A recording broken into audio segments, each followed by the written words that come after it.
दर्शक महानुभावहरूलाई विवेक गुरुङ च्यानलमा हार्दिक स्वागत तथा अभिवादन गर्न चाहन्छु।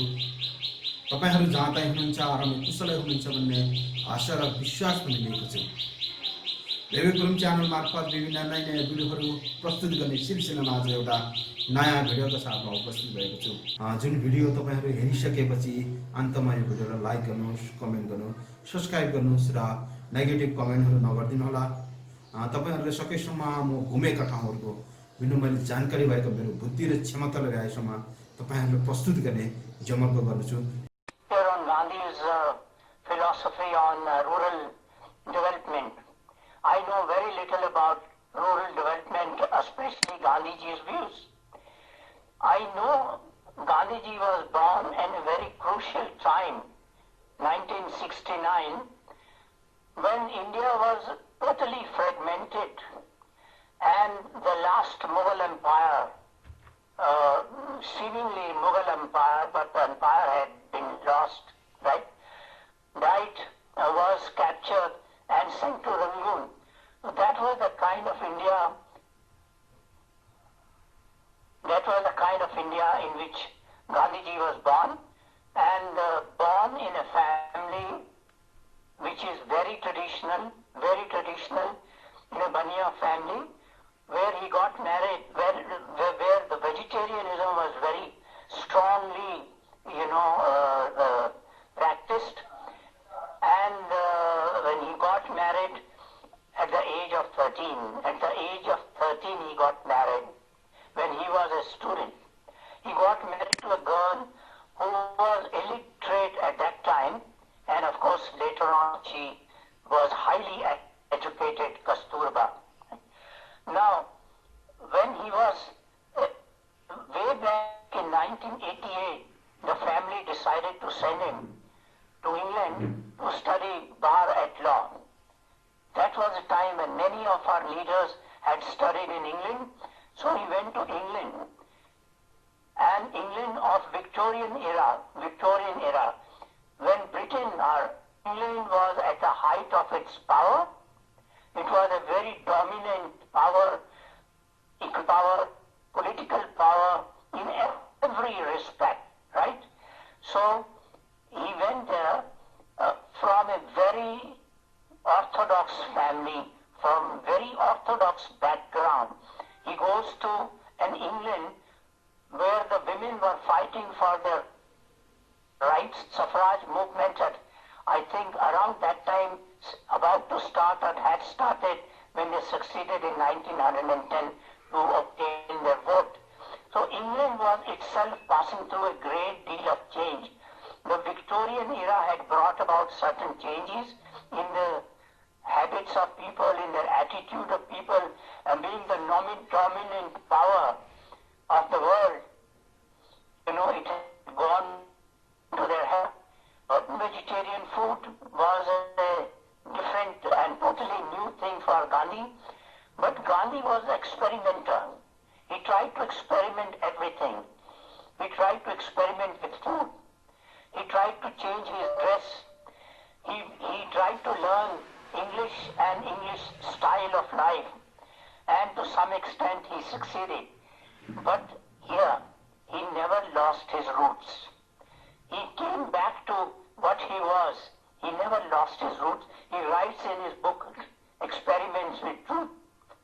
He was experimenting with every aspect of life.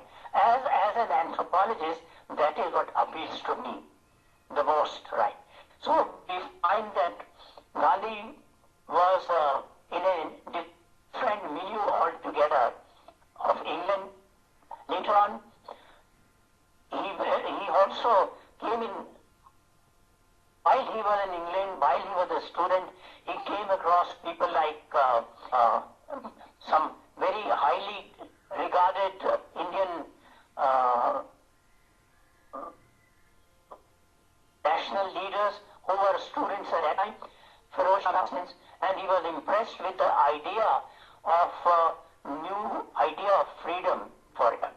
So that is what went into the formation of his personality. On one hand, orthodox background, very orthodox Hindu background.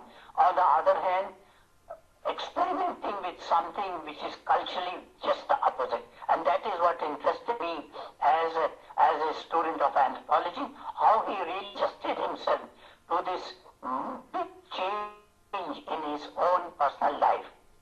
And all his life, I find later on he had been adjusting personally and professionally and politically and at the level of religion.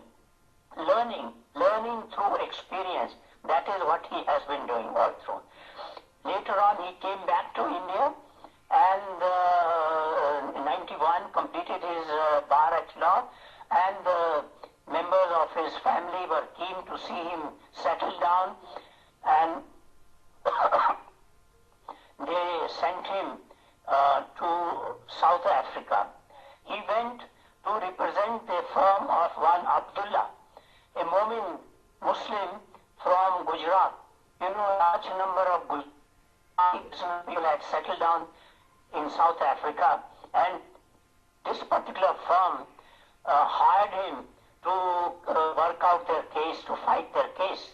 So he went actually to fight their case, but there he saw again a very different world altogether, very different even from England. It's the idea of equality between males and females was very strong. The ideas were floating where new kind of idea about freedom were there. On one hand, on the other hand, a very dominant culture of England he had faced. Here he found a very different milieu of culture and political life. The apartheid about which we know now was being practiced even at that time.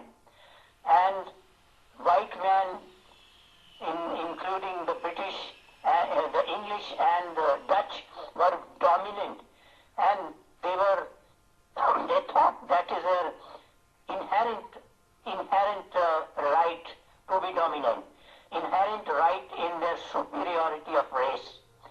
And black and Indians, who were not considered as black but a category of brown or something like that, so they a very different milieu altogether.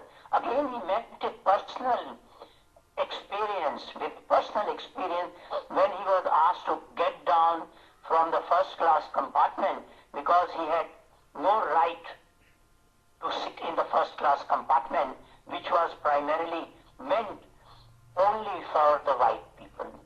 This was a very personal told to him with his ideas of India, with his idea of superiority in terms of caste, in terms of his ideas of equality in England.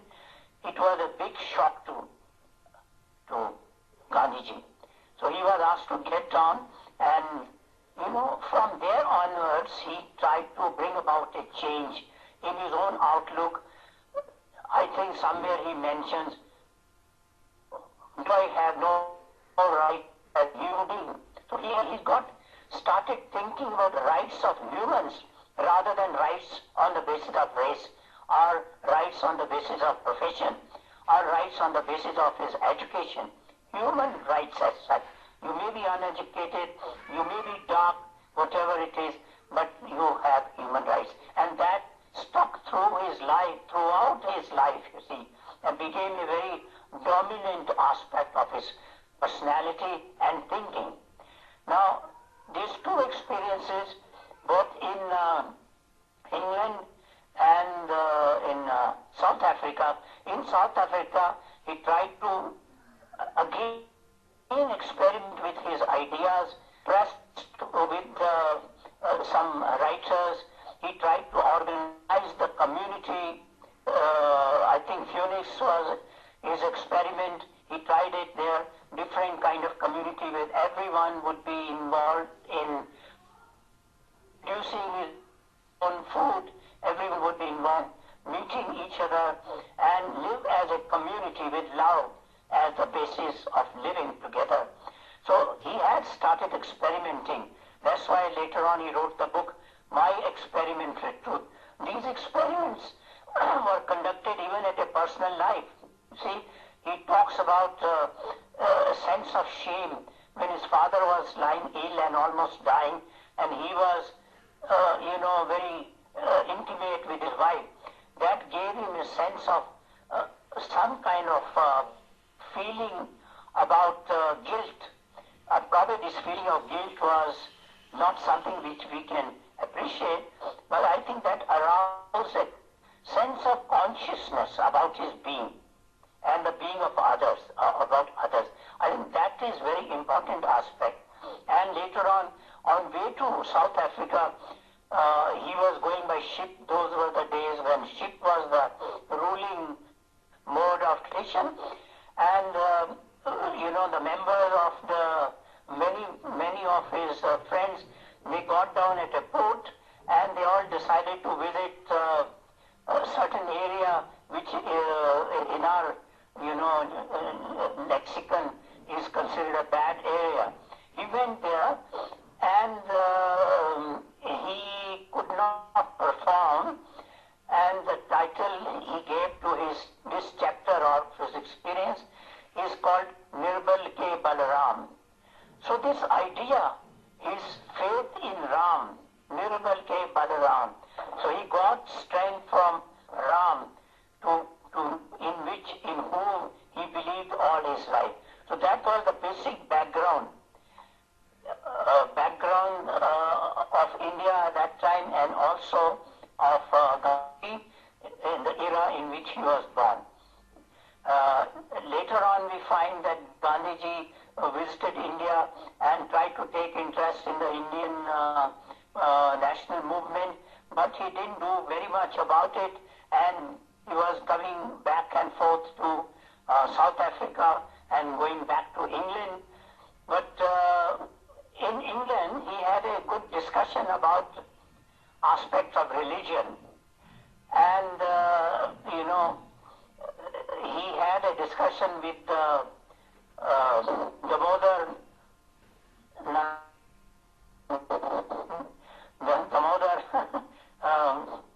what we call, just a minute. So he had a discussion with the idol of RSS, who was very particular about being religious and was proud of the fact that the largest of India consists of Hindus, and that Hindu culture and Hindu religion must be dominant and must find a dominant place in the mosaic of Indian society. He did admit that there are a large number of multi-religious society, large number of people belonging to other religions and other ethnic dimensions. But he said he had an opinion that it is only the Hindu culture which is dominant and which shall remain dominant when India attains independence, right? Gandhiji did not agree with him but kept quiet. And later on he wrote in his writings, in his notebook, that for Gandhi, religion is something very personal. Religion is something very personal. Religion is not to be associated with the state. State should be on religious basis neutral. So he gave this concept neutrality of state so far as religion is concerned, and that again was his starting point about the kind of India he wanted to have. So he had, religion was something very personal. This remained his, and religion is deep rooted, and he would respect man of different religious system on the basis of how religious he is to the ideas he holds, and he would respect that. This is what impressed me the most. What impressed me the most as an anthropologist is how he experimented with his life, how he learned from different experiences, what kind of methods he chose to communicate to people, because communication system is very strong. Any anthropologist has to communicate with the person, with the people, with the families where you work and you want to interview. There can be no interview without having a rapport with the other person. Now how he could build this rapport, not with individuals, but with the masses. because with his coming to India, he changed the masses, he reached the masses which other leaders had not reached.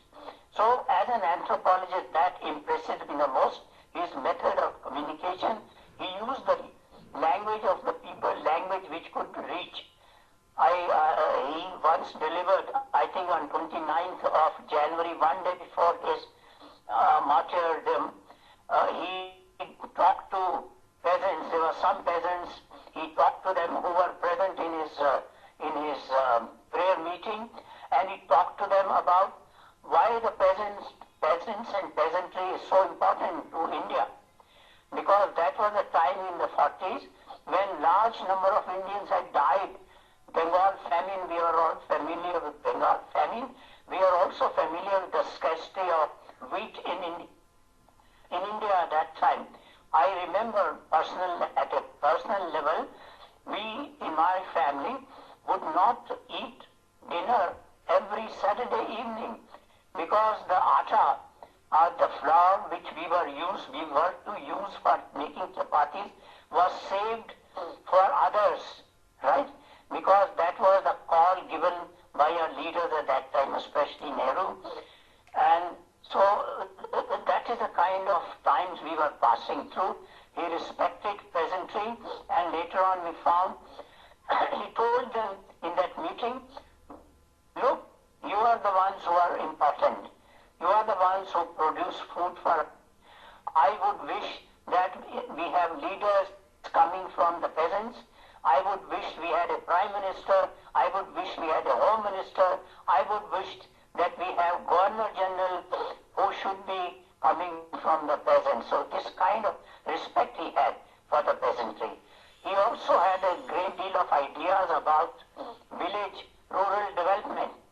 He had an idea of village communities in India based on some kind of, he said, republic, small republics, Now many of us, even now, the idea of the village republic, and those who are based their knowledge and experience on what used to happen in the village communities.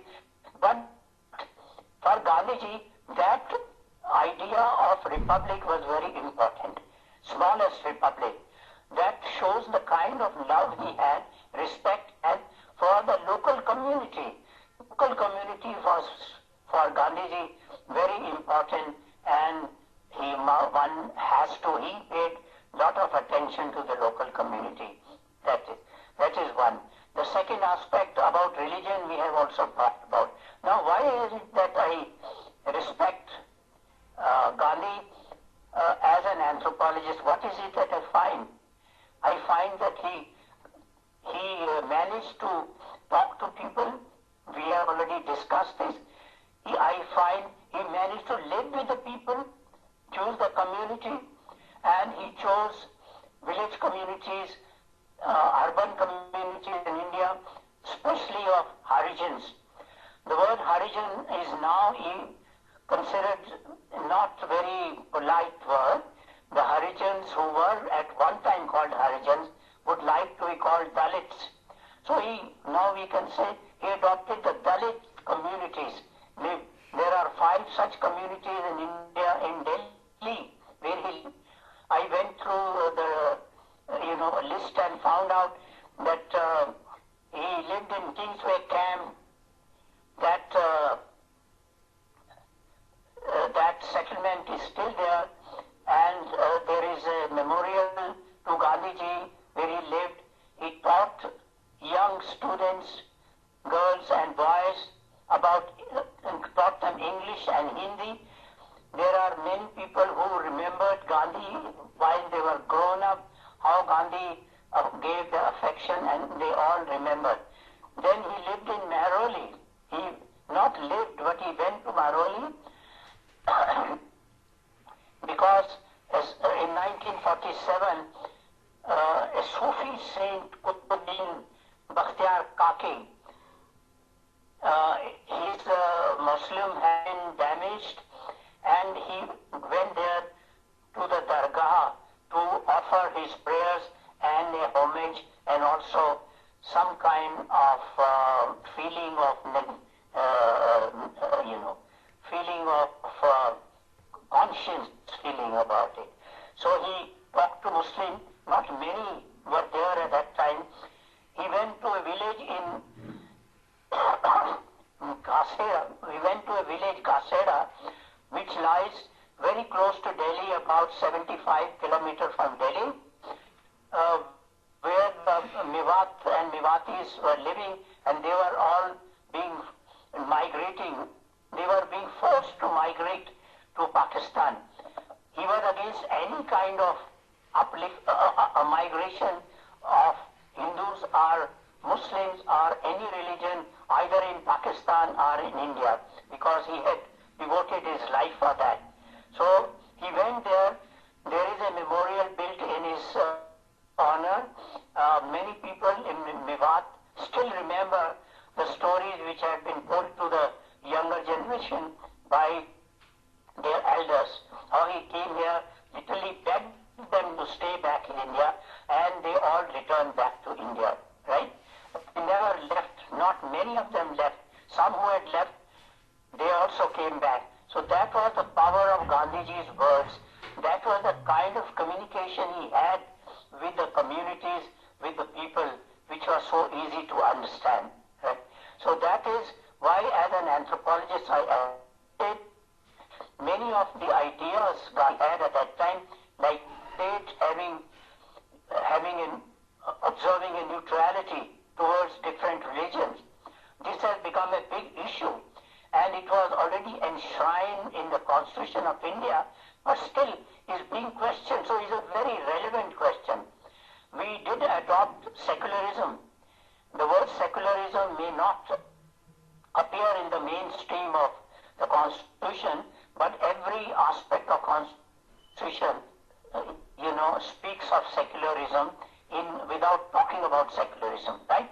And later on in the main idea of Constitution, secularism was also mentioned.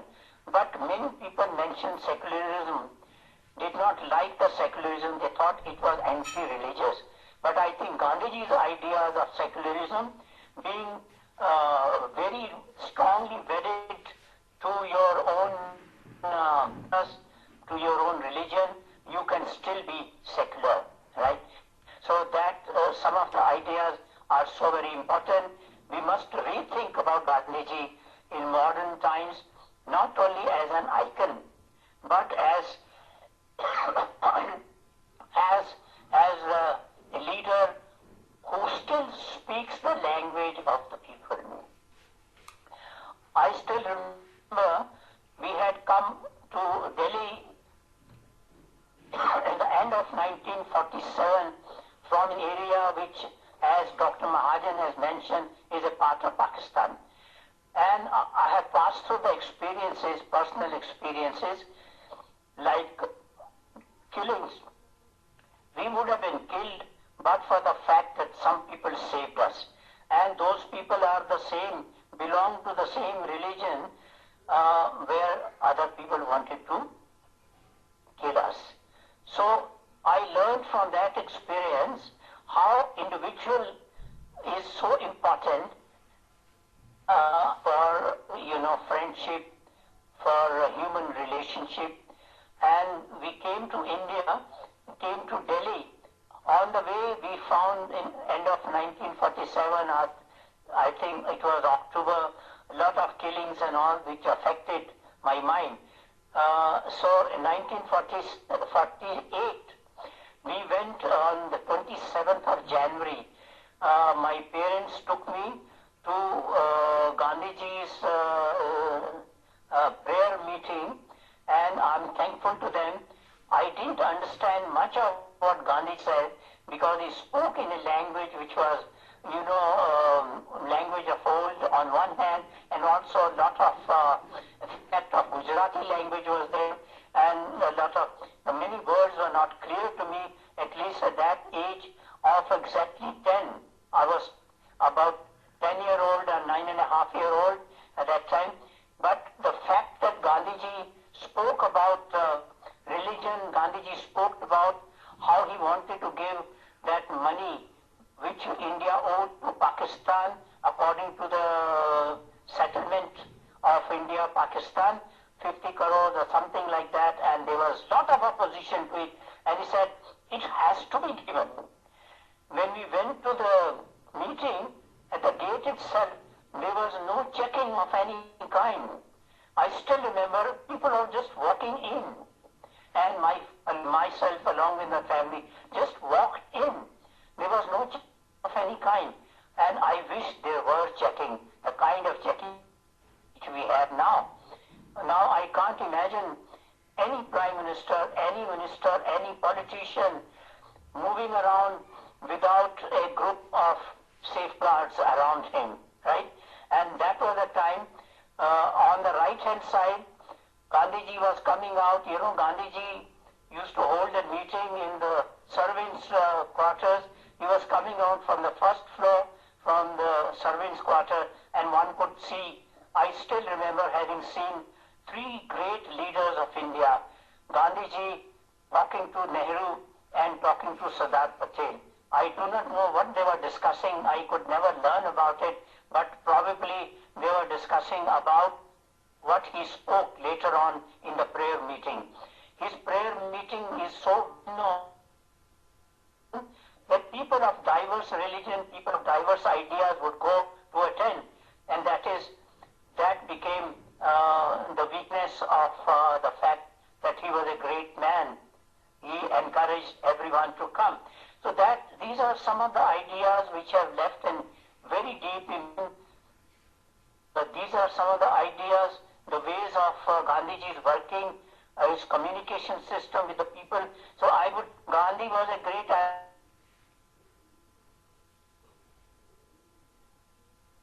anthropologist, never in the name of Nirmal Kumar Bose, who was, and he knew Gandhiji so closely at a personal level that it is written, Gandhiji was a great anthropologist, a great field worker. That's the word he has used. Field worker. He would never accept anything unless he has seen it himself, until he has experienced it, until he has talked to the people. So talking to the people and needs a skill which we learn from Gandhiji, and I think Gandhiji is everlasting, not as a icon, but Gandhiji's ideas as practicable ideas we must take into account, although many of us think that he is outdated. Many of us think him outdated. Many politicians think his ideas on the idea of state are impracticable. His ideas of defense forces are impracticable. But I think we need to delve deep into Gandhiji's thinking, not at a surface level, but more deep. So as an anthropologist, I appreciate Gandhi because he could talk to the people of India. He could touch their hearts, and how deeply religious he was, and yet how strongly secular he was is what appeals to me. Thank you so much.